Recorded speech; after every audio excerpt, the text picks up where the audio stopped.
aquí estamos atando nosotros un nuevo montón de varas para bailar, para seguir bailando en estos movimientos antisistémicos. Y ahora tenemos al bailador del corrido cumbia ranchera norteña, con la gracia maravillosa de un elefante con una uña enterrada, para que vean que en esto del bailar no hay una sola manera y todas las diversidades de los movimientos corporales se valen en esta fiesta de los movimientos antisistémicos. Sup, tiene la palabra.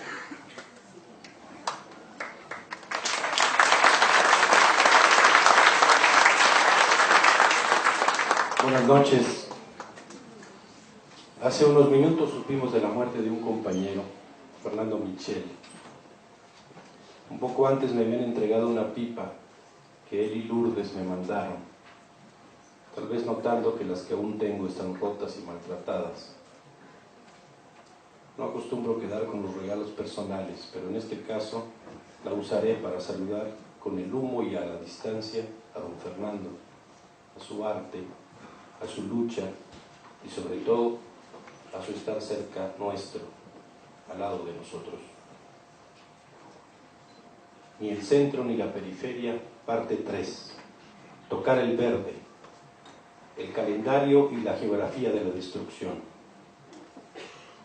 No basta con enterrar al capitalismo, hay que sepultarlo boca abajo, para que si se quiere salir, se entierre más. Don Durito de la Lacandona. Varias veces se ha dicho acá que el poderío norteamericano está liquidado. Incluso se han adelantado albricias por la defunción del capitalismo como sistema mundial. En la repartición de esquelas y lugares en la lista de espera para la funeraria de la historia se han incluido al socialismo, la economía política, el régimen político en México y la capacidad militar del opresor mundial, nacional y local. Se nos ha invitado a dejar de preocuparnos por lo que nos explota, despoja, reprime, desprecia. Se nos ha exhortado a discutir y acordar ya lo que sigue a esta pesadilla. En fin, los letreros de clausurado y en proceso de demolición se han colocado en edificios que permítanos la desconfianza cultivada con esmero a lo largo de 515 años. A nosotras, a nosotros, a los zapatistas, nos parecen todavía no solo sólidos, también en plenas funciones y bonanzas. La soberbia suele ser mala consejera en cuestiones prácticas y teóricas. Ella fue la que alimentó aquello de no le han quitado ni una pluma a mi gallo. Las encuestas me favorecen por 10 puntos. Sonría, vamos a ganar. Oaxaca no será Tenco. No vaya a ser que una soberbia parecida sea el aliento para eso de que debemos sentarnos a ver pasar el cadáver del enemigo. Más adelante, en otras de estas sesiones, señalaremos el asunto de la guerra. Ahora quisiéramos enfocarnos más detenidamente en señalar algunas destrucciones que sí están operando y que, a diferencia de las mencionadas más arriba, pueden ser constatadas in situ. Órales, latín, ahora sí me vi muy académico. Más que una descripción o un pase de lista, quisiéramos detenernos en un aspecto que se suele pasar por alto en esas otras destrucciones. Y hablo de las destrucciones de la naturaleza, sea vía deforestación, contaminación, desequilibrio ecológico, etc., así como de las mal llamadas catástrofes naturales. Y digo mal llamadas porque cada vez es más evidente que la sangrienta mano del capital acompaña estas desgracias. Ya en otras ocasiones hemos señalado que el capitalismo, como tendencia dominante en las relaciones sociales, todo lo convierte en mercancías, que en su producción, circulación y consumo, la ganancia es el eje articulador de su lógica, y que el afán de ganancia busca también la aparición de nuevas mercancías y la creación y apropiación de nuevos mercados. Tal vez se nos tache de demasiado ortodoxos o clásicos, algo de lo que, como ha sido evidente en estos 14 años, seguramente se puede acusar al zapatismo. Si insistimos en esto de que al capital le interesan las ganancias por cualquier medio, y de cualquier forma todo el calendario y en toda la geografía. Lo entendemos, pero les pedimos a quienes ven hacia arriba que al menos por un momento dejen de lado sus lecturas de vuelta, letras libres, nexos, TV notas y las conferencias magistrales de Al Gore, que dejen descansar unos minutos sus fantasmas del Gulag y del muro de Berlín, que apaguen un momento los cirios encendidos al ex candidato menos malo, que pongan en stand-by sus análisis que no saben diferenciar entre una movilización y un movimiento, y concedan que tal vez sí es probable, es un supositorio, pudiera ser que en efecto el capital pretenda convertir todo en mercancía y esta en ganancia. Revisen ahora con detalle cada una de las distintas destrucciones que el planeta padece y verán cómo aparece el capital usufructando. Primero con las causas de la desgracia, después en sus consecuencias. Tabasco y Chiapas, las geografías y los calendarios de la destrucción. A varias semanas de que el río Grijalva y el río Carrizales se desbordaron, poniendo al 70% del territorio del suroriental estado mexicano de Tabasco bajo el agua, parecería que se abre una nueva etapa, la de la reconstrucción y la de las justificaciones inaceptables. El saldo es escalofriante, 1 millón de afectados y al menos 80,000 viviendas destruidas. Además, el peligro latente de un nuevo desbordamiento. En el gobierno del panista Felipe Calderón se ha buscado evitar una discusión seria sobre lo que motivó la inundación, bajo el argumento de no politizar la situación. El 8 de noviembre pasado, el secretario de Gobernación dijo: la emergencia es la emergencia y hay que resolverla, no encontrar culpables. Claro que no se pueden encontrar culpables si no se hace una evaluación seria de lo que pasó. La realidad es que conforme la población se siente más segura en lo que tiene que ver con su integridad física, la discusión sobre lo que pasó es el tema central de las pláticas. No podemos decir que de sobremesa porque no hay mesas, sino en los refugios, en las calles, en los campos.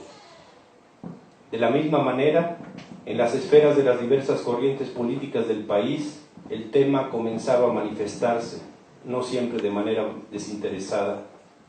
Desde luego, es un absurdo pedir que no se politice lo que ahí sucedió, cuando atrás de todo esto existen una serie de políticas públicas que han permitido, en paralelo a las causas naturales, la situación de Tabasco. Felipe Calderón, al grito de "vi la película de Al Gore", se escudó en una explicación muy de moda en nuestros días: el cambio climático. No nos equivoquemos, el origen de la catástrofe está en la enorme alteración climática, dijo. Así que no es necesario buscar o ubicar una responsabilidad concreta. Parecería que para el autodenominado presidente, el cambio climático es una tragedia cuasi divina, que no tiene nada que ver con el modelo de desarrollo que se ha aplicado y que se sigue aplicando. Es muy probable que esta inundación tenga algo que ver con ese cambio climático. Lo que sería importante saber son las razones de eso.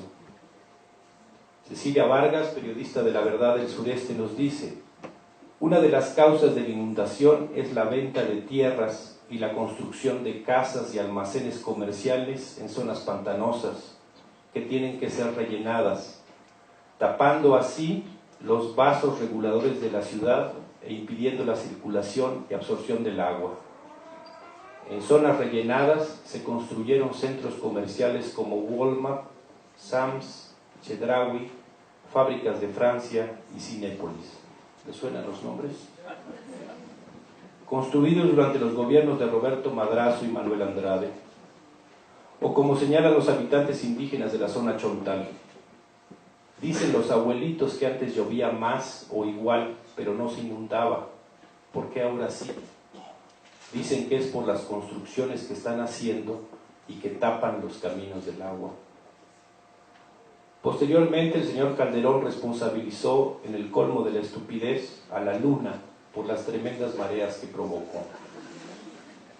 Sin embargo, María Esther, un habitante de la ciudad de Villahermosa y compañera de la otra campaña, utiliza el sentido común, tan ajeno a los expertos, y señala un suceso extraño. La laguna de las Ilusiones, que se encuentra en pleno Villahermosa, nunca se desbordó y subió apenas su nivel, a diferencia de otros años. Si el origen fundamental de la catástrofe hubieran sido las lluvias, esa laguna tendría que haberse desbordado y eso no sucedió. Y coinciden la periodista y Mariester. Las inundaciones fueron un crimen porque hubo un desfogue de las presas Peñitas cuando ya no daba más, y fue esta el agua que llenó Villahermosa. Más adelante citan un documento del Comité Nacional de Energía del 30 de octubre del 2007, en donde se señala que la presa Peñitas está al borde del colapso porque no se destina el agua a generar electricidad más que en las noches, mientras la base de la generación eléctrica es por medio de gas y llevado por industrias privadas. Repsol, la multinacional española que donde pisa no vuelve a crecer la hierba. En el documento de Marra se advierte que es necesario abrir las compuertas porque los embalses de las presas ya están al máximo y exigen a la Secretaría de Energía la generación permanente de energía por medio de las hidroeléctricas. El hecho concreto es que si uno recorría Villahermosa, constataba que la zona hotelera, la colonia Tabasco 2000 y otras zonas ricas de la ciudad no fueron afectadas, gracias a las obras que en años pasados ahí se hicieron para prevenir las inundaciones. En medio de las catástrofes se mide la estatura de los políticos y de los analistas. Esta ocasión no ha sido la excepción. En medio de esta tragedia ha quedado claro que los tres partidos principales que existen en México comparten la responsabilidad de lo que sucedió. Tanto la presidencia de la República, en manos del derechista Partido Acción Nacional, como la gubernatura en manos de un militante del corrupto Partido Revolucionario Institucional, como las presidencias municipales, mayoritariamente en manos del supuestamente izquierdista Partido de la Revolución Democrática, han evidenciado su profundo desapego de la sociedad y de la realidad. El ejemplo más claro de esta situación se vivió el 31 de octubre, cuando el autodenominado presidente de México, Felipe Calderón, llegó a Tabasco para hacer una gira para evaluar la situación. Viendo que había personas que estaban colocando costales en el malecón para crear un dique, decidió ayudar y durante 15 minutos se puso a trabajar junto con su señora esposa y algunos miembros de su gabinete. Este tipo de actitudes tan cercanas a lo que era la forma de gobernar del PRI tenían antes fuerte impacto social y mediático, pero ahora solamente provocan indignación y rabia. Pero peor aún, al ver que había mucha gente únicamente mirando y ante los sollozos del gobernador, a Felipe Calderón le ganó el coraje y amenazó a los que solamente miraban diciéndoles: bájense a ayudar o mando por ustedes. E inmediatamente ordenó a los militares que fueran por los hombres para ayudar a llenar los sacos de arena. La gente no se inmutó. La mirada adquirió un sentido de desprecio. Los soldados tampoco se movieron, entendiendo que la orden era agregar gasolina al fuego. Todo esto provocó que el supuesto presidente se retirara del lugar y diera por terminada su faena de reconstrucción. Sus 15 minutos de trabajo no se convirtieron en sus 15 minutos de gloria, y sí, en cambio, de vergüenza. Uno de los que estaban mirando comentó después, alzando la voz y sin ningún temor: es fácil venir aquí 15 minutos a tomarse una foto, a que lo graben los noticieros de televisión, a darse un bañito de pueblo y luego irse a su casa a cenar y dormir cómodamente con su familia. A varias semanas de que inició la tragedia de Tabasco, lo que queda en los ojos de los habitantes de ese lugar es la gran solidaridad que su situación ha despertado entre el pueblo de México. La mayor parte de los alimentos, bebidas y medicinas que les han llegado han sido recolectadas entre la sociedad civil mexicana, mientras que las diversas despensas que vienen de los diferentes gobiernos, ya sea el federal o los estatales o municipales, están invariablemente etiquetadas con los logos que identifican al partido político en el cual milita el funcionario, la ayuda ciudadana tiene como característica el anonimato. Nada que ver con la disputa entre el gobierno federal y el del Distrito Federal. Ni a Felipe Calderón ni a Marcelo Ebrard les importa nada la situación de los damnificados. Lo único que les interesa es tomarse la foto. Uno, llenando sacos de arena con la habilidad de un abogado egresado de universidad privada, y el otro, dando banderazos de salida con cara de bobo, rodeado de camarógrafos y periodistas a modo. Pero hay otra ayuda que se hizo presente desde los primeros días en las comunidades más pobres de Tabasco, las que colindan con el estado de Chiapas, la que se hace de pueblo pobre a pueblo pobre. Nos cuenta un habitante de la zona. Hubo un interés de parte de los compas zapatistas de saber cómo estábamos, en qué condiciones estábamos cada uno. Nos dijeron que si necesitábamos salir podíamos contar con los municipios autónomos zapatistas como albergues seguros. Eran días difíciles, no había comunicación, se cortaron las líneas del teléfono y las carreteras, el agua potable. Incluso en muchos lados no había luz, escaseaban los alimentos y el agua para consumo, pero en medio de todo eso teníamos la certeza de saber que contábamos con techo y comida seguros en los municipios autónomos. No fue fácil la comunicación entre nosotros. Más o menos sabíamos quiénes se habían inundado por la ubicación de cada quien. Sabíamos que estaban con vida, aunque padeciendo ese desastre provocado. Entonces, la respuesta fue el estilo zapatista, rápida, efectiva y segura. Los compas bases de apoyo convocaron en Tila, Chiapas, y los municipios autónomos a la solidaridad con nosotros. Se puede decir que los 3 camiones de carga que vinieron de Tila el día 3 de noviembre fueron de las primeras ayudas que el Estado recibió, cuando no teníamos comunicación telefónica ni había paso en carreteras más que para vehículos pesados. Sabíamos que junto con la ayuda de la sociedad civil y de la parroquia de Tila venía el apoyo de las bases zapatistas de la zona norte. Sabíamos que los compas estuvieron trabajando día y noche en el acopio, y la ayuda fue no solo oportuna, sino maravillosa. Cuando no había cómo guisar en las casas, solo en algunos albergues, nos llegaron 3 camiones llenos de pozole, bebida típica de los indígenas tanto de Chiapas como de Tabasco, tostadas y todo lo que son nuestros alimentos tradicionales, y no como los diversos gobiernos que nos daban esas horribles sopas instantáneas. Efectivamente, fueron los primeros en llegar, y todo el mundo se admiraba y agradecía este apoyo tan oportuno y además tan de abajo, tan sabedor de nuestros alimentos, de lo que la gente ya extrañaba, el pozolito, la tortilla. Luego, 2 días después, otros 3 camiones y así varios viajes. Y luego, llena de emoción, narra: pero la región de Tacotalpa estaba incomunicada. Allí no entraban ni los camiones pesados. Los compañeros bases de apoyo zapatista nos dijeron que no tuviéramos pena, que iba a llegar el apoyo especial para ellos.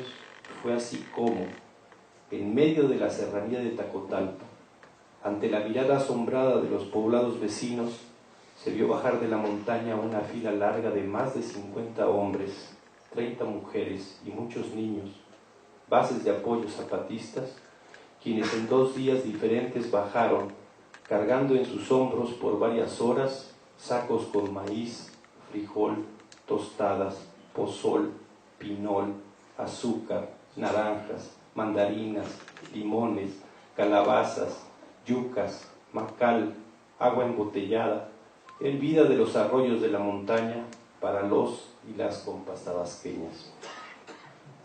Esto a través del municipio autónomo El Campesino, pero sabemos que fue apoyo de otros municipios que de buen corazón dieron lo que tenían, y como siempre eso es lo que tienen muy grande, muy valioso, rompe cualquier dificultad por grande que parezca. Para los que presenciamos esto fue algo maravilloso ver a hombres, niños, mujeres, ancianos, del color de la tierra, traer el sustento que necesitábamos los compas de acá, de este lado de la zona baja. Después llegaron otras 2 camionetas con otra ayuda similar.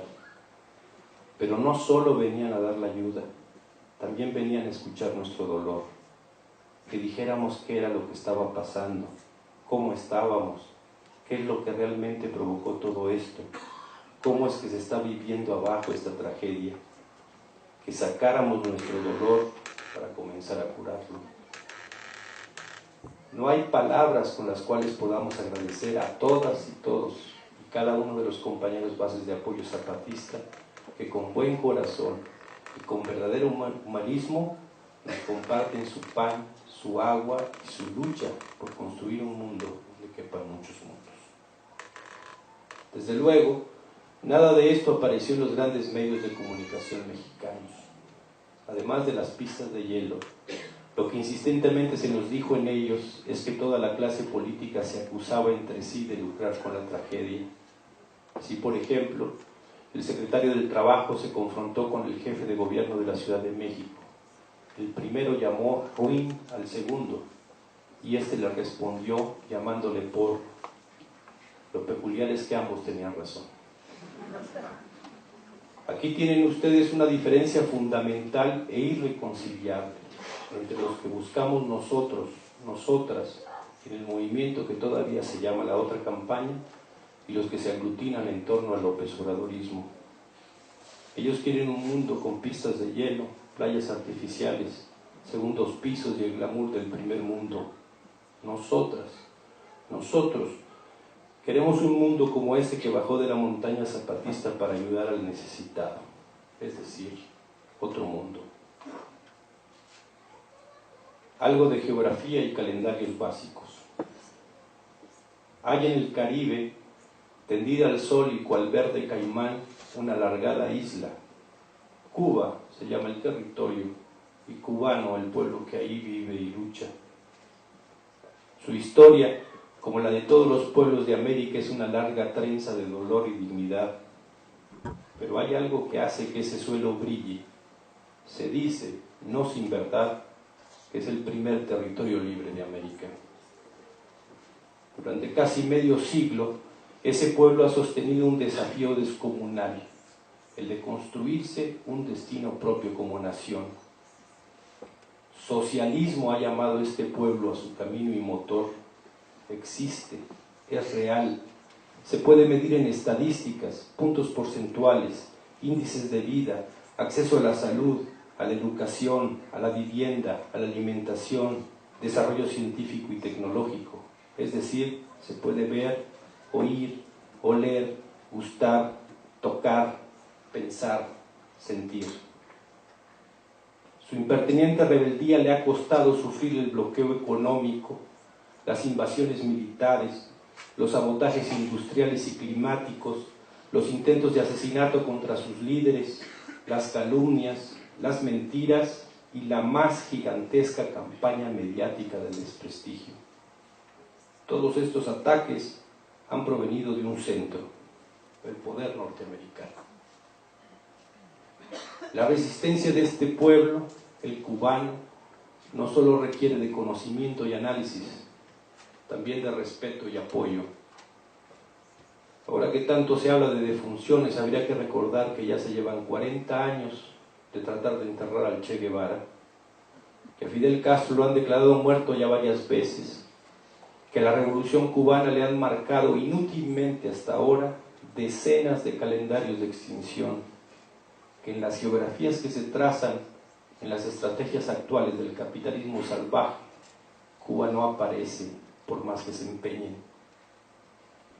Más que como ayuda efectiva, como señal de reconocimiento, respeto y admiración, las comunidades indígenas zapatistas han enviado un poco de maíz no transgénico y otro más poco de gasolina. Para nosotros, ha sido nuestra forma de hacerle saber a ese pueblo que sabemos que las más pesadas de las dificultades que padece tienen un centro emisor, el gobierno de los Estados Unidos de América. Como zapatistas pensamos que debemos tender la mirada, el oído y el corazón hacia este pueblo. No vaya a ser que como a nosotros se nos diga que el movimiento es muy importante y esencial y bla, bla, bla, bla, y cuando como ahora somos agredidos, no hay ni una línea, ni un pronunciamiento, ni una señal de protesta. Cuba es algo más que el extendido y verde caimán del Caribe. Es un referente cuya experiencia será vital para los pueblos que luchan, sobre todo en los tiempos de oscurantismo que se viven ahora y que se largarán todavía algún tiempo. En los calendarios y geografías de la destrucción, en Cuba hay un calendario y una geografía de esperanza. Por eso ahora decimos, sin estridencias, no como consigna, sino con sentimiento, que viva Cuba.